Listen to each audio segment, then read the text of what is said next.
పిల్లలు, summer vacation వచ్చిందంటే మీరెంతో ఆనందంగా బాయ్ స్కూల్ అని పరిగెత్తిపోతారు.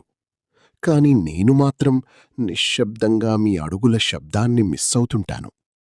రేపు ఎవరు నా బెంచీలపై నవ్వులు చిందిస్తారు అని నా తరగతి గదులు అడుగుతుంటాయి. ఎవరు నా బ్లాక్ బోర్డు మీద చిన్న చిన్న అక్షరాలు రాస్తారు అని నా గోడలు ఎదురుచూస్తుంటాయి. మీరు అమ్మమ్మ తాతయ్యల దగ్గర ఆనందంగా ఆడుకుంటారు. కాని నాతో ఆడుకునే మీ చిలిపి నవ్వులు లేక నేను ఎంత ఒంటరిగా మారిపోతానో తెలుసా? ప్రతి ఉదయం స్కూల్ బెల్ కూడా మెల్లగా అడుగుతుంది, నా పిల్లలు ఎప్పుడు తిరిగి వస్తారు? మీ నవ్వులు లేని ప్రాంగణం ఖాళీగా అనిపిస్తుంది. మీ పరుగులు లేని కారిడార్లు నిశ్శబ్దంగా మారిపోతాయి.